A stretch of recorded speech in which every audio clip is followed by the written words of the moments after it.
just a little bit of info about how the session is going to play out, right? We're going to divide this into two segments. First is the panel discussion, and then we're going to have a Q&A. So please sit tight and look forward to this insightful session and get your questions or even contributions ready. So I'll give the floor to the panelists to introduce themselves.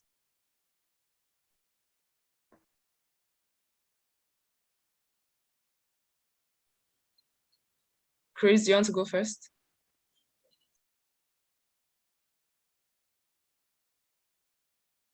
Hi, everyone. My name is Chris Marize. I'm the African Head Ambassador for Polkadot and Kusama Network, right? So, which is an open source protocol for building Web3 technology. Thank you. Thank you, Chris. David, do you want to introduce yourself now?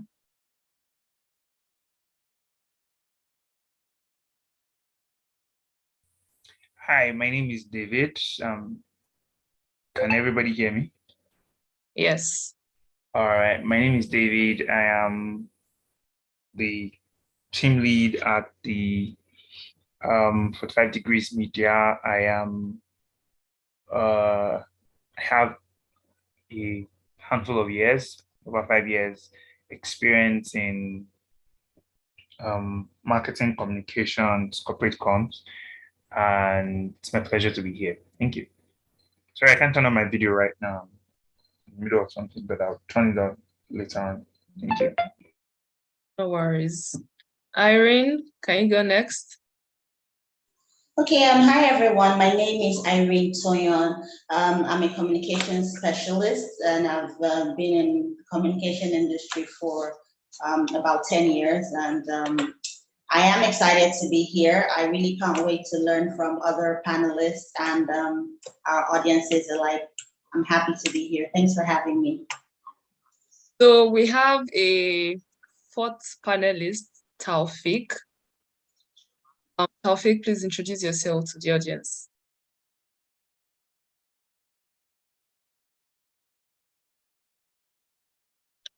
Hello, Taufik, are you there? Hi, everyone.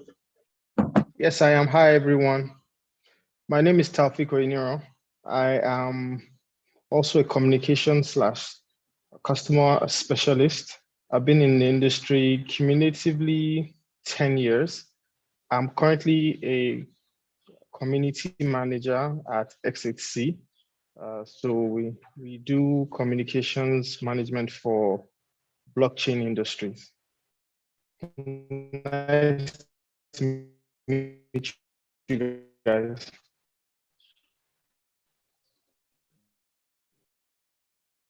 Thank you, Taufik. So just to add to that, I'm going to be the host of this session and as well as a contributor, right? So without further ado, let's dive right in.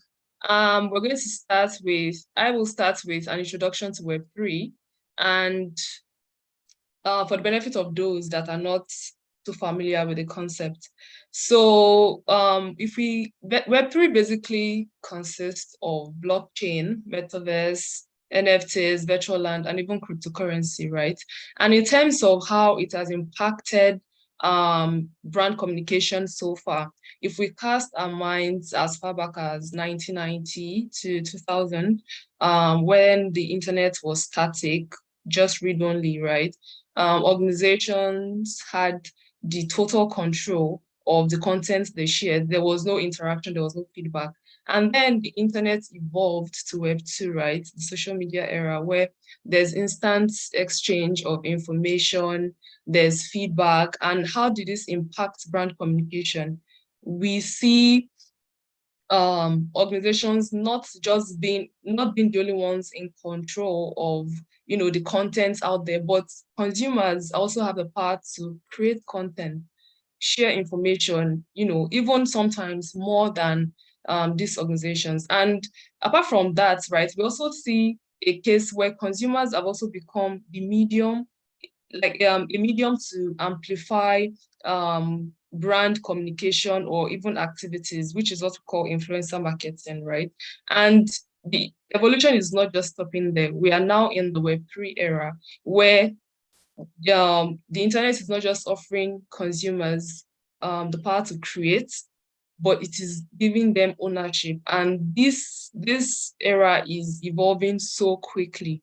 Is the change is happening so quickly. And as communicators in Africa, how can we get ahead of this innovation? How can we make the best out of it in terms of the opportunities? How do we leverage these opportunities for our organizational growth? And if there are threats, how can we stay ahead of these threats and mitigate it? And as communicators in Africa, how do we maximize the potential of Web3 for brand growth? This is why we are here today. So globally, right, Web3 is already gaining traction. Organizations are pumping in billions of dollars in this industry. To the panelists, in what ways do you think this technology and innovation is changing business model, and what is the impact on how we are eventually going to communicate?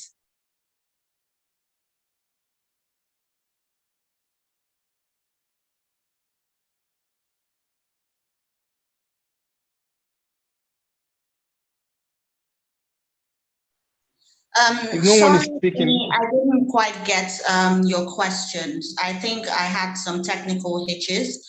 I think that happened because of internet, glitches. I don't know if you would be kind enough to just rephrase, please. Yeah, definitely. So I said, the Web3 evolution is happening quite fast.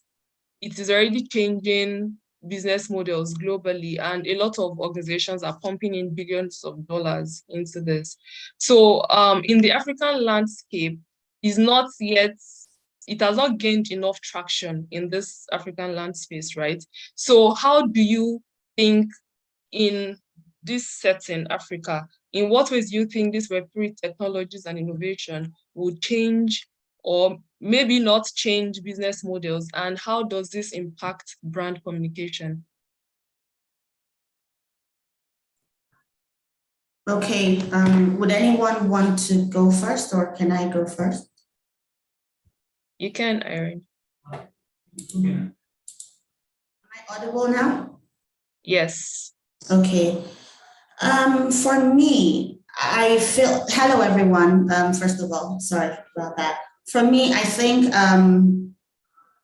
brand communicators or African brand communicators have enormous opportunities. I mean, they can see what their counterparts are doing in other parts of the world. And with the way the internet is evolving, I think we would do ourselves a favor as brand communicators to actually speed up, be up to trends with the latest trends in the industry. We have to look at what our contemporaries are doing in other parts of the world, and then let's see how we can bring it home, harness it, and use it for the benefit of our industry. The reason I say this is because, using Nigeria as an example, we are a peculiar country, and it's not the same way that it's being done. Say, for instance, in South Africa, is the same way it's being done in Nigeria. Nigeria is very peculiar. We have our own ways of communicating or communicating our brands. Our consumers are very outspoken, and they ask questions, and they're very intrusive. They want to know. They're very, very particular about what the kind of messages we're passing across to them. So we can look at what is being done outside of Nigeria. We can bring it home. We can harness it. But what's the word now? Do it in such a way that fits into the Nigerian markets, if I may use the word. Thank you. Thank you, Irene. Does anyone have anything? Can I have a go now? Yes, sure. Okay, great. So Irene was her name, Irene, right? She was spot on. We're a very peculiar country.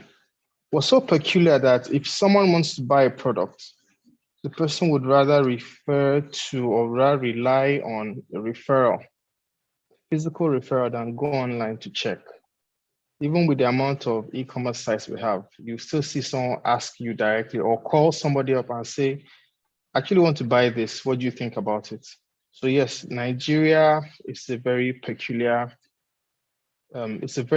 scenario. We can leverage, and the good thing about Web3 is it is very decentralized. So you do not have to rely on a platform to get the sort of either to get your content out there. You can now decide on how and where and when you want to put your content out. And then because it's decentralized, negotiate with the consumers that are going to consume your content, which makes it very flexible. We in this part of the world, Africa, especially Nigeria, the amount of content management, brand communication, I do not have the data, but I believe it's let me not use the word increase, but it's on the rise, and a significant one at that. So what we can do now is to understand what the structure of Web3 is, understand how we can leverage on the information and the community that it provides, because now it's decentralized, how we can improve our communications with the community that we're planning to sell, whatever it is that we're planning to sell, or whatever it is that the content we're planning to engage them with. We need to be able to improve on that structure. If we do that, I think we can clearly say that we'll do pretty well, especially maybe in the next couple of years, 5 years. I guess we'll do pretty well if we can understand the structure, and that would require a lot of capacity building, a lot of knowledge. We'll probably need to do a lot of research on Web3, because Web3 is not even static. It's the rate at which it's improving is phenomenal. Like, you would be surprised the sort of applications, decentralized applications that have come out in the space of the last 1 year. I was reading a report from Cointelegraph. We currently have at least, I think, about over 3,000 decentralized apps in the space.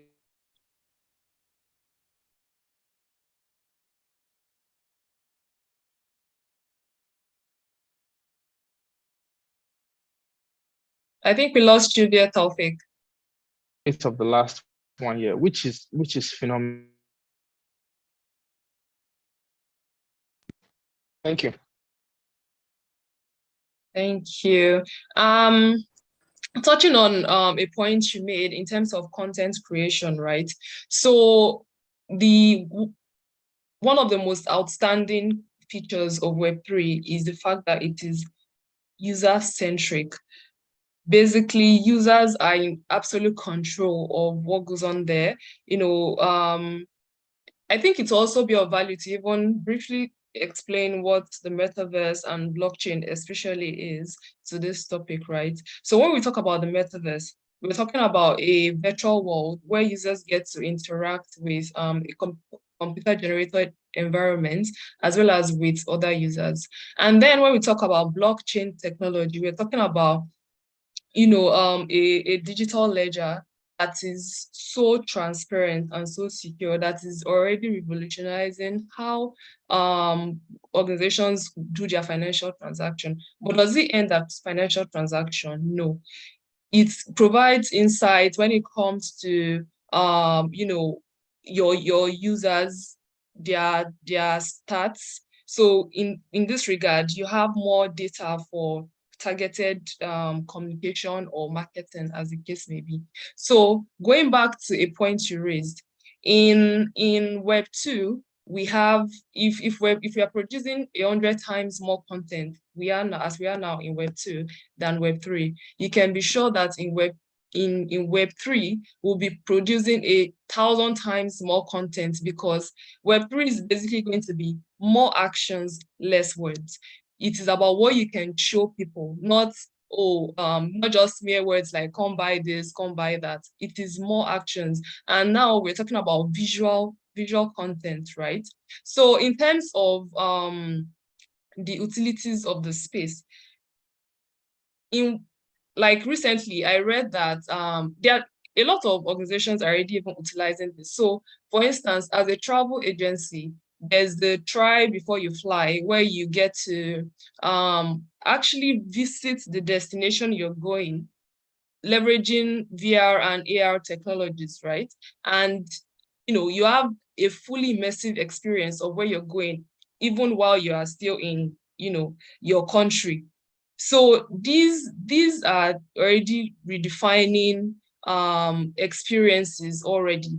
And in terms of communication, in what ways do you think organizations can leverage these technologies to better project their value? Obviously, as brand communicators, one of the things we also do is projecting the value of our product and service offerings. So in what ways do you think the metaverse, let's take it one by one, right? Let's start with the metaverse. In what ways do you think the metaverse can be leveraged to promote an organization?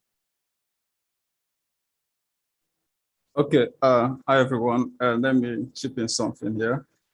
From the first question you asked about the impact of Web3 technology in Africa, I want to say something. Blockchain as is decentralized, just like Oyeni has said during his speech. And for me, I think the impact is going to be so huge that it gives both brand communicators opportunity to interact more directly with their audience and their communities, right? Without having to go through third-party processes and other protocols. Like we've seen brand communicators in the global world, like Gary V, right, launched an NFT project that's using to interact and engage with the audience, with the community, right?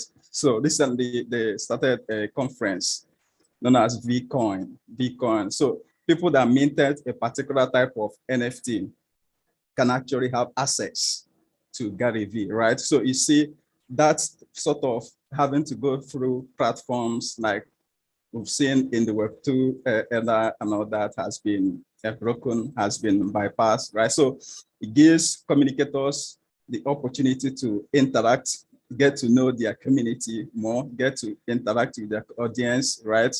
Giving them access to know more about their audience, about their communities. And I think for me, organizations can as well adopt this type of approach, right? Because one thing that helps in making more sales or increasing sales revenue in terms of marketing goals is trying to know the consumers, trying to understand the consumers well. So when you get to interact more with the consumers, you get to know more about what they want, their needs. We've seen in the Web2 stack, because of privacy, users that are being shared, being leveraged, and all this platform utilizing users' data to make a whole lot of money.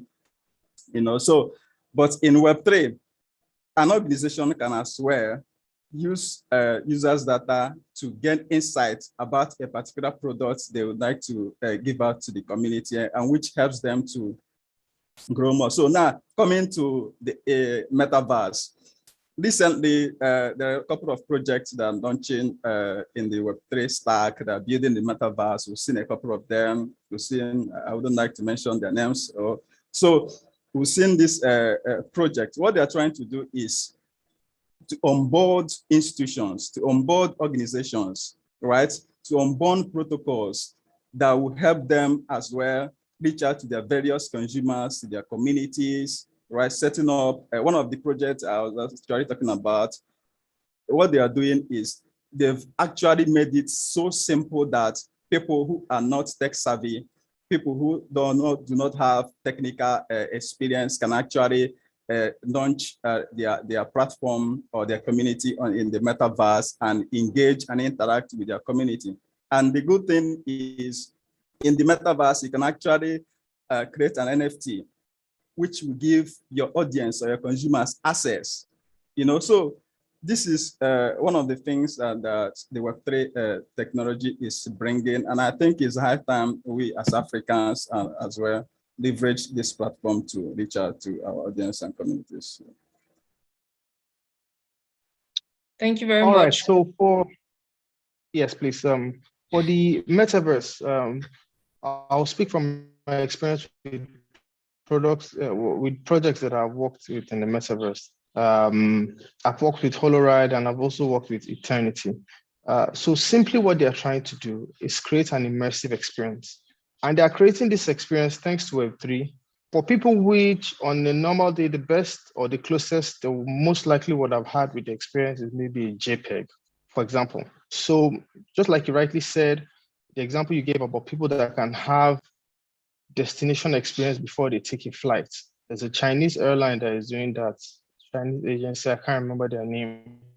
So they allow you to do that. So you can visit some of the destinations before you even select or you pay for your ticket. What that does is they are streamlining the sort of customers and the sort of customer choices, or rather what choices customers will probably make. So from there, they can even streamline their product and know, all right, maybe going to this part of the world in the summer was not necessarily the greatest idea.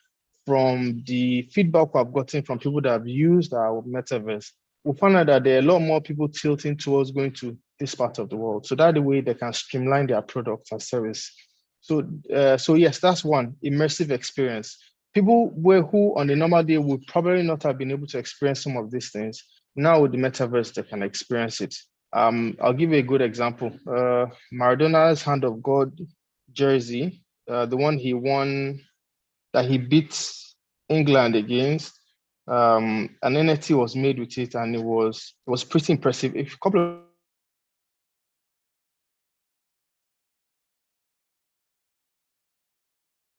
people got it. The same thing with Shaquille O'Neal, and the best that experienced it was probably Clip. Now they can actually log in with the advertiser now and wear the jersey or participate or watch or feel a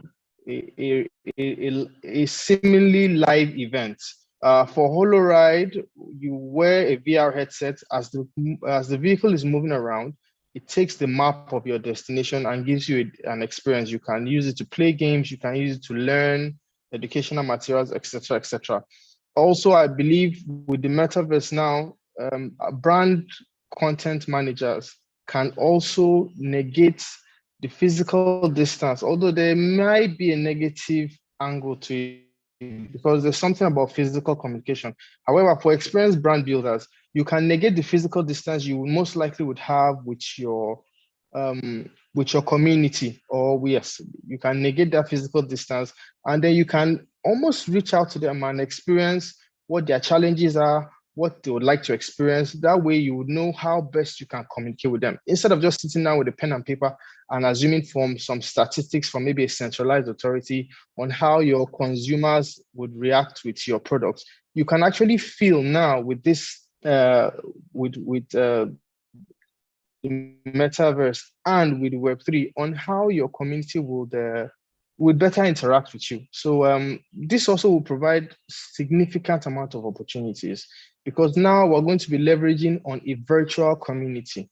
So now we're not just talking about online stores, we're talking about opening stores in Web3, opening events in Web3, even sell merchandise in Web3. So you can imagine. So I don't know if you've seen, there's a popular movie by, I think Steven Spielberg, Ready Player One, something of that nature. So it's Nigeria has amazing content from our clothes, our culture, our music, our movies. We have amazing content. So the sky is just the beginning of what we can do in that metaverse. So that's my take.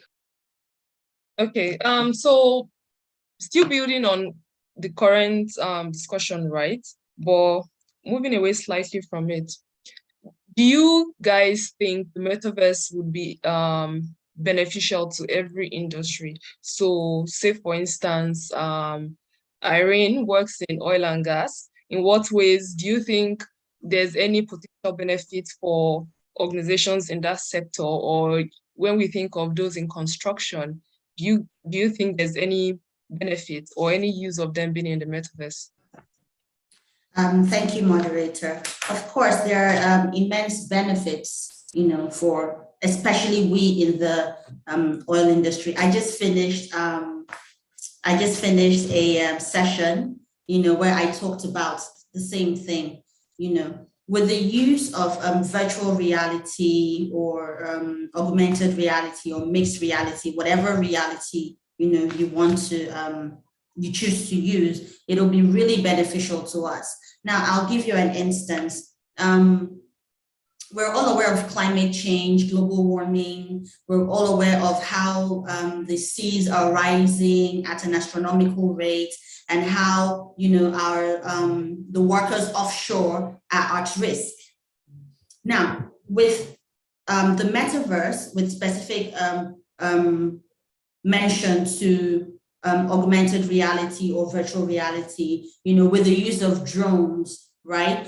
We can record the whole rig, the oil rig. Now, I, for one, or you, for one, don't have to be there physically to see the rig. But with this, with the metaverse, you don't have to leave the comfort of your home to have a full access to the oil rig. Currently now, because, sorry, I might be a little bit technical, because now Nigeria is we've moved into the decade of gas. We just celebrated that last year, where we're leaving fossil fuels, and embracing gas totally. So some of the things we're doing now is, adopt robotic engineering, such that instead of the typical you and I, going underwater, we have these robots that do that for us. Now, we have some places where the typical human being cannot enter. We have those drones doing that on behalf of us. And from that, we're able to gather as much data, as much big data as we can, and analyze it. So yes, virtual reality will definitely work. Same with construction. These days with Lagos, as an example, we're seeing an astronomical rise of high rises. If you go to Eco Atlantic, there's so many high rises. If you go to Ikoyi, Victoria Land, as we speak, there's so many high rises. Sometimes our real estate people do not have the luxury of climbing up to the 12th floor or the 21st floor, depending on how high the high rise is. So what they do is they deploy these drones to help them, take that pressure off them and help them get all the necessary visuals that they need. And now, especially in the real estate, construction, and oil and gas, most times when we approach our clients, we don't even have to leave the comfort of our office. We just create a link and give them a visual tour. Now, that visual tour gives them an overview, a holistic overview of what a typical rig looks like, of what a building would look like, or what, the whole 9 yards. So yes, we are really embracing the metaverse with regards to this. And also when it comes to content generation for us brand communicators and marketers as well, we're now being more deliberate. We're using what we call, we're being more deliberate with our content. We're making sure that our content is not too bulky, but it is educational and it has value, not negating the quality of the information that we pass out.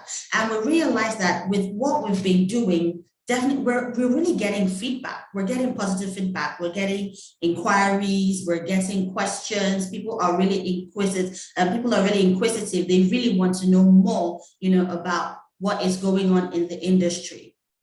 You understand me? So basically, yes, we are embracing it in totality. And don't be surprised, in the next 1 or 2 years, all of us would have moved to that direction. And, thank you. I mean, when we think back as far back as last decade or 3 decades ago, when internet was becoming a thing, there was the consensus that, the internet would replace mainstream media, newspapers would go out of circulation, blah, blah, blah. what is your opinion regarding this shift to Web3? Do you think, probably when we have like a complete shift to the metaverse, things like press release, more traditional communication tools, do you think they will become obsolete, or do you think these are things that we'll still have to balance regardless? All right, so let me jump in here. Can you hear me? Yes. Oh, okay. So I was just trying to take some extra notes on what's been said from the first question, but I will just jump in from this point because it actually connects with my biggest interests or interest points when it comes to Web3, the metaverse, and everything. So I think some 4 or 5 years ago, I had this first contact with AI, and after exploring it a bit, I had this fear that in 5-10 years time, which I think we are just about close to 5 years, that there will be a major shift from analog and digital communications to strictly automated. So AI will take over my job. That was my fear. And in as much as the knowledge on how to transition to full automation and everything back then wasn't so clear, so large, and so readily available, I just saw that I saw that gap or that projection in what was coming. And I was telling a couple of my friends and colleagues then that, see, in a couple of years' time, we will not be writing mails, we will not be creating content, we will not be drafting all this bulk of work that we do now by ourselves. We will just feed in some data into a system. Like I just had a rough idea, but yeah, bringing it back to the present reality and how much Web3 is changing the dynamics for communication, brand comms, mark comms, and the likes. I believe that those who were quick to pitching into the yeah, those who were quick to pitching into the game of Web3 have come to understand the dynamics, the dynamics of content creation, especially when it comes to listening to what people are consuming. So for communications experts who are taking advantage of Web3, things from my own perspective, I believe that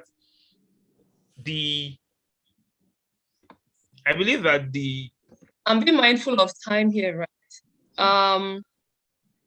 Do you think our traditional or the ongoing techniques like press release, media rounds, press conferences, do you think those will still be relevant in, say, 2 to 5 years? Or do you think, would completely move to Web3 and all those activities would just become useless?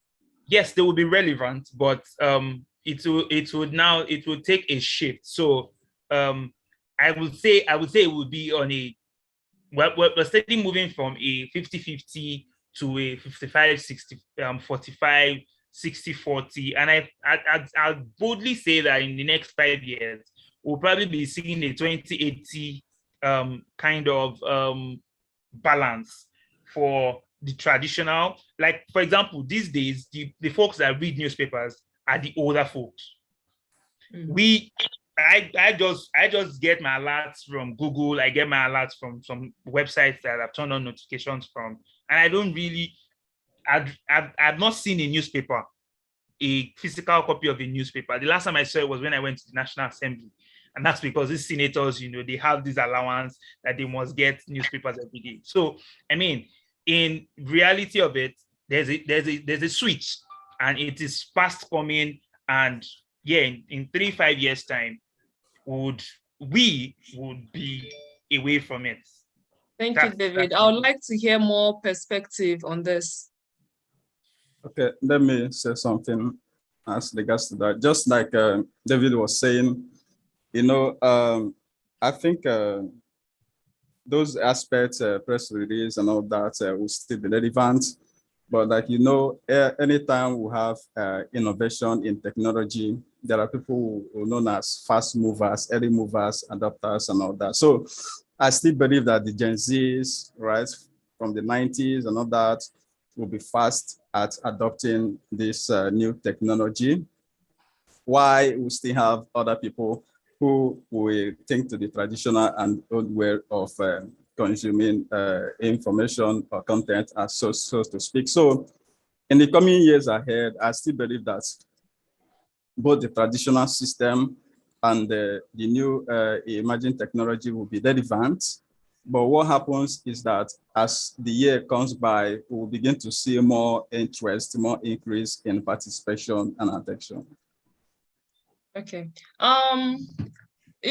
Decentralized autonomous organizations is also one way to look at Web3. When you think of Web3 as a whole, you think of centralized autonomous organization. And what does this mean? It just means, an entity without a central leadership, right? And basically controlled by its users. We've focused so much on the potentials of Web3, but I want us to look at the possible threats or the risk. So imagine a world where, users are in total control. When we look at Twitter, for instance, we still have an authority over Twitter. They decide the regulations, the rules, the code of conduct. Same thing with Instagram and Facebook, the likes, right? That would not be the case in Web3. It would be, even for a platform, for a metaverse platform, for instance, to make changes, the users have to vote. So how do you see, what are, in terms of putting your brand out there, the community impact or the way people perceive your brand, how do you think that amount of control can negatively impact your brand or the platform you choose to be in? I'd like to say something here quickly. Just like you mentioned, DAOs, decentralized autonomous organizations, which happens to be one of the key aspects of Web3 technology.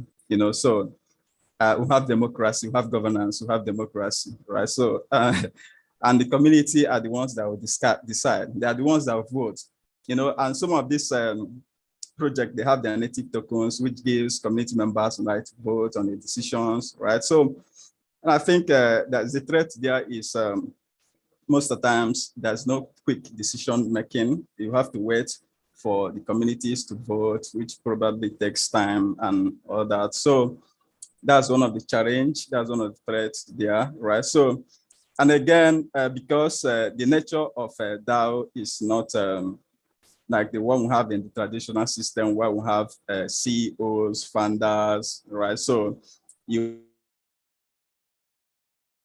discover that a lot of people who are community members will just be saying things that are not irrelevant or things that will not make less or meaningful contribution to the growth of the project or the brand, so to speak. So for me, I think these are some of the challenges we have in that. But aside this, the potential, the upside that for decentralized autonomous organization for brand communications is too high because it helps you to get more insights, to get more feedback, which in turn helps you to build more products that will be utilized by your audience or by your consumers. Yeah. Thank you, Chris. Yes, I think that the the advent of DAOs helps to, for me, I think that the cons are not as much as the pros. Yes, for every good thing there is a bad, there's definitely a bad side to it. But I'm tempted to look at it from the collective contributions that the strength of DAOs brings on board.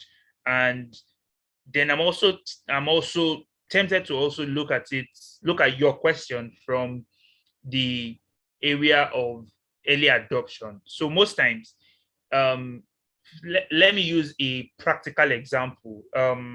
When the Shiba token came out, there were so many people who were skeptical about it. And they were saying, oh, let's see how it goes, let's see what happens with it. And yes, it did come down, it did drop, but I know two persons who jumped on it when it dropped initially, and trust me, I can tell you they cashed out, right? They cashed out. Now that's just on profitability side. When it comes to decision making, voting and the likes, it's a case of who has what in terms of control and proper planning and proper projections on the organization of these autonomous communities would help to. Oh, sorry, can you hear me? Yeah, we can hear you. Yeah, so the proper organization of this systems would help to define the outcomes that or the outcomes of the actions that are taken on them. Building on what Chris mentioned earlier, right? So there are different metaverses, and I feel like as brand communicators, it is our responsibility to, do our research on this metaverse to know where we even want to be in the first place. So different metaverses have different offerings. There are some that are just purely for gaming. There are some with a whole lot more activities. So in a situation where users are literally in control of, what happens on that platform, I think it is left to us to figure out, okay, in the long run, how do I see this in the worst case scenario? So let's say the metaverse has already spelled out their offerings and their products. It is left to us to be proactive, think a step ahead that, okay, in the worst case scenario, if users say they want things to go this way, how does this impact my brand? How does this look on the overall corporate reputation? Because in as much as the shift to Web3 is imminent, you guys might disagree, some might disagree, but I also feel like we will never be able to discard the physical human factor, which is what happens in Web3 also impacts on like the physical perception of an organization. So it's not a case of what happens in Paris stays in Paris. No, it is a case of what happens in Web3 is also when you take off your VR headsets, you're back to your real world, and then the experience you had in the metaverse lives with you in the real world. So let's say a platform where there's going to be a lot of perversions or things that don't align to your brand value. I feel like that's depending on the direction of your company, that is not where you want to be. So I feel like one of the things we should check on a list of maybe virtual worlds to enter is what is the product offering of this platform. What are their values? Do like a proper SWOT analysis so that you're well prepared for whatever goes on there.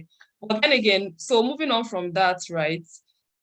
Because I'm conscious of time, this session is just meant to be for an hour, and I want to also allow a few minutes for questions and answers.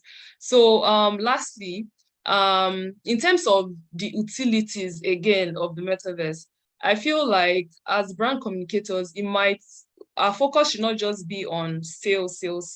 So while industries or sectors like FMCGs, fashion, they might have like the upper hand in terms of how they adapt and how they use the space.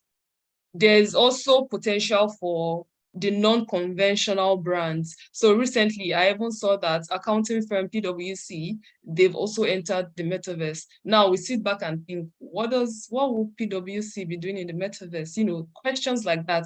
There's still little details about what they intend to use the metaverse for. But this is one of the things we should sit back and just challenge ourselves as to how we can scale our brand, to be innovative, because at the end of the day, it's our duty as brand communicators to, also, I know that there's a path for business development officers, right? But, as brand communicators, we also have a say as to where we want to be represented and stuff like that. So back to my initial point that the metaverse will not just be for sales. So let's say a makeup brand,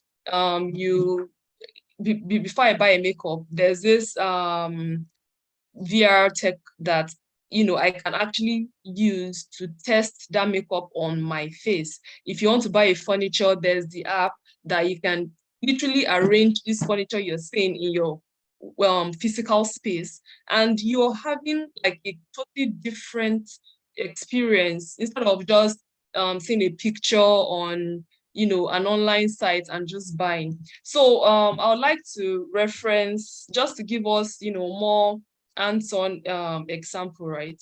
One of the ways I like to call Coca-Cola the marketing giant. If they have a marketing or a branding school, I will be the first to sign up, right? One of the ways they are using the metaverse is they're not going there to sell Coca-Cola products, because your avatar in the metaverse cannot drink a physical product, right? So how did they leverage the metaverse? They usually, on one of the international celebration days, right, they created NFTs with of the Coca-Cola product itself. And I think it was the International Friendship Day, I'm not sure now, but they created NFTs and folks could get those NFTs, gift to, sorry, I see Morris is raising his hand. Yes, Morris. Yeah, thank you very much for the topic. It's very interesting. So I have just a small question.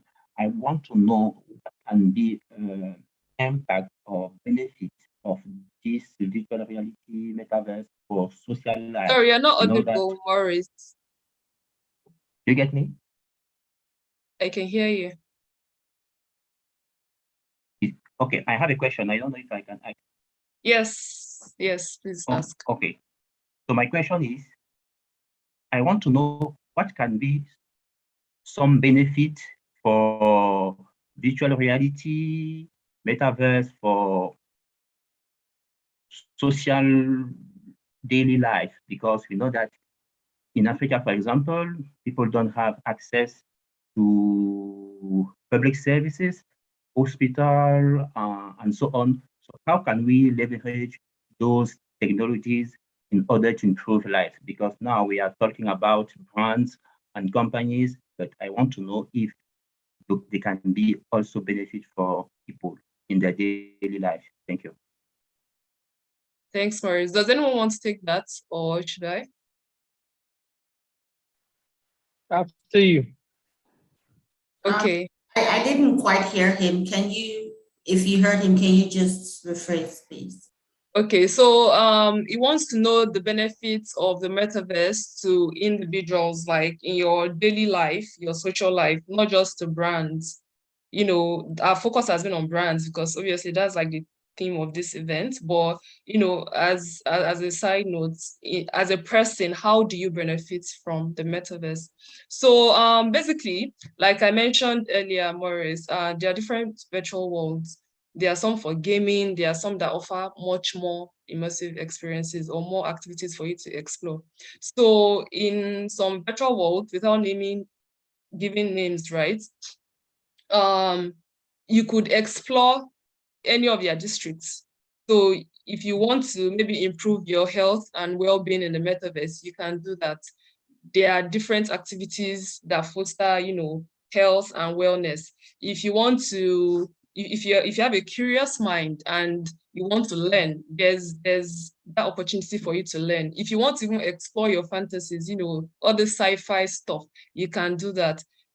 The metaverse also gives you an opportunity to probably achieve what you've not been able to achieve in the physical world, like maybe real estate. While real estate in the metaverse is not cheap, it's something that if you get in early, or if you participate in probably their virtual land sale, you can get those things early and at a cheaper rate. I beg your pardon. And there are just a lot of activities for you to do depending on your need. So if you want to just play games, there's one for that. If you want to attend events, there's one for that.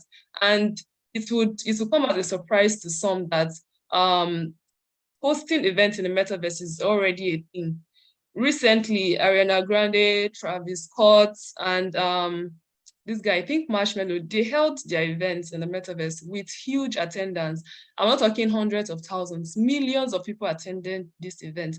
And this is already a thing in, first world countries. And one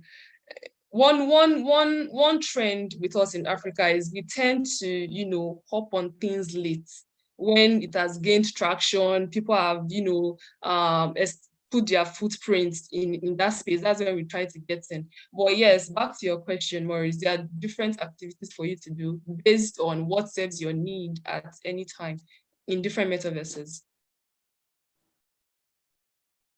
Can I add something there? Yes, I'll go please. after you, Chris.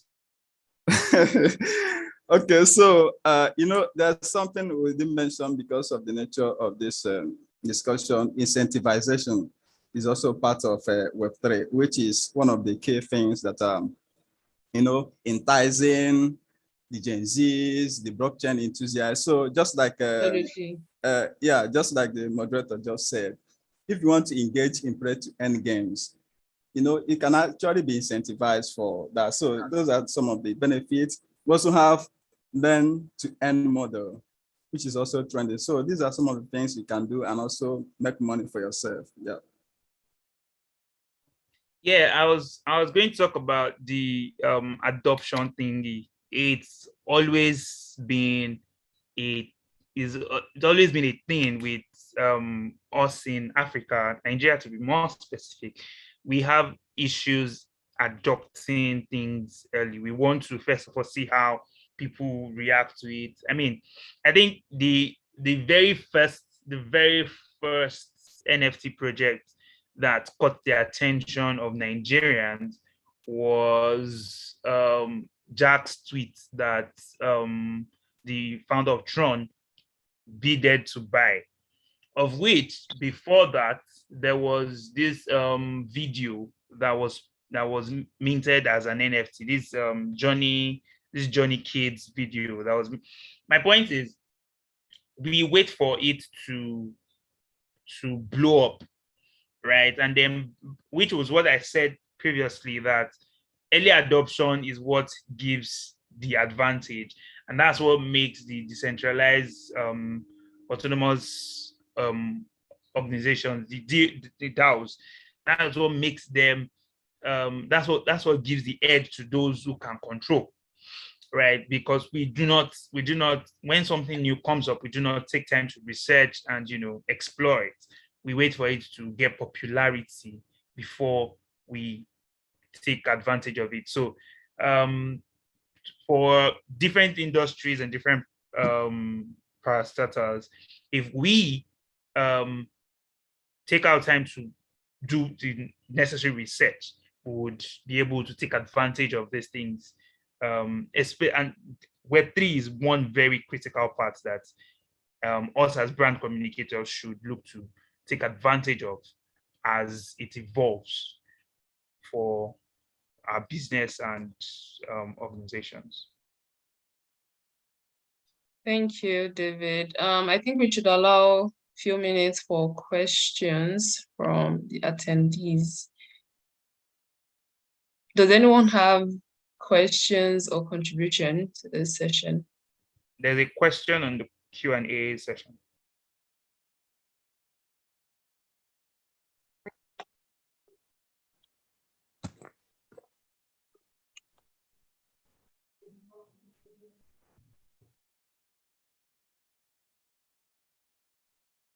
Okay. I think just to recap all that has been said,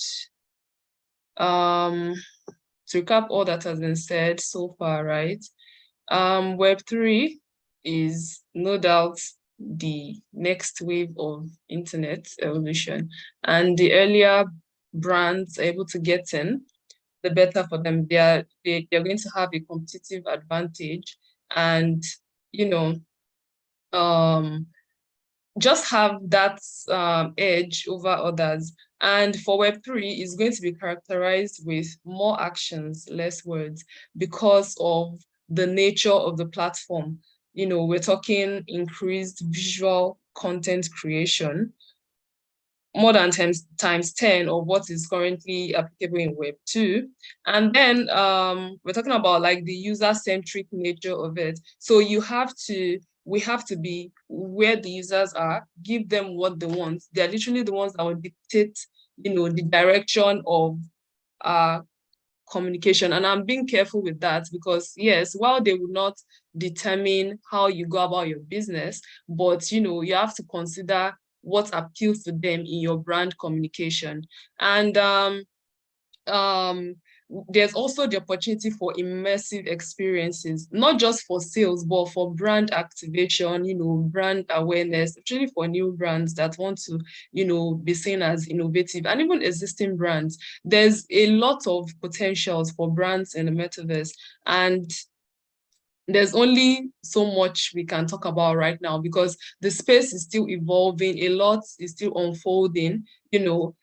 After this webinar, something else we can come up with another article and new innovation every day in this space. And I think it will be of value to us in Africa if we increase our research on this, look at what fits our brand identity, what can we do, how can we leverage this space for a better perception, for a better reputation.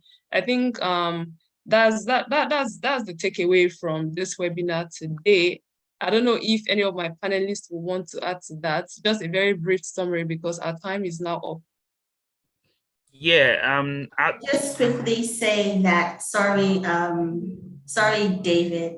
I would just quickly say that whether we accept it or not, the metaverse has come to stay. So the onus lies on us to see where we fit in the metaverse. It's very wide.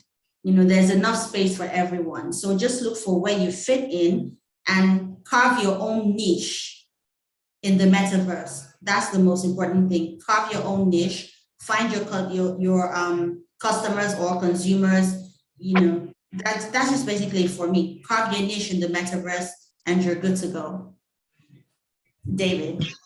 Yeah, I'd say that there is the place of early research, early adoption, and just like Irene just rightly said, which seems like she saw my notes, you need to find your space, right? They say the sky is big enough for everybody to spread their wings and fly.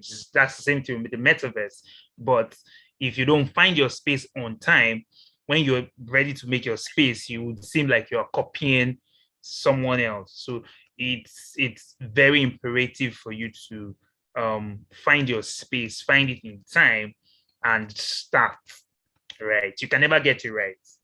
That's very, very, very frank. So just find your space, start, and evolve. Evolution is one very critical and key part of Web3 and the metaverse as a whole. Thank you. Thank you. Just everybody's been optimistic about how it's going to turn out. I have to be realistic. One of the challenges with DAOs will be that it'll take a long time for people to decide quickly on a lot of things. It'll take a long time. That's one. Two, another challenge with with leaving all this power to people is that they may not end up doing the right thing. So they can actually derail the image of your project or your business. You can imagine if you're providing service and everybody there wants all of a sudden, either from another influence to wear black, and your project from the get-go was designed to wear white, your project would lose its culture very quickly, because you, at the end of the day, you might have to succumb to what the general, I can't remember the English word to use, but yes, you get the picture. So I think brand influencers from now should start focusing on finding a hybrid between centralized systems and decentralized system. I don't think we are ripe for a DAO yet, especially not now. I think we should start working on a hybrid. Then from the hybrid, we can now determine what a balance should be like. Thank you. Thank you, Taufik. For me, I just want to say that we're still early, right? So the surface has not even been scratched yet. So yeah, so there's so much we can do, regardless of your skill set, of your profession, whether or not you're a developer, there is so much you can actually contribute in the space. All right, thank you, Chris. Well, one of the attendees just said it doesn't have to take a long time if all the parameters are specified in the smart contract. You only need validators. I think that's a response to Taufik. Thank you for that. All right, we'd like to bring this to a close. Thank you, everyone, for taking out the time to be part of this discussion. Your inputs are really, really, really, really appreciated. And yeah, thanks to the attendees for being here. And okay, so this session will be streamed on YouTube. So please, you can share the link with some folks that registered but weren't part of this. Thank you very much, everyone, and have a great day. Thank you for having me. Have a nice day too. Thank you for having me. It was nice to learn from everyone. Thank you very much.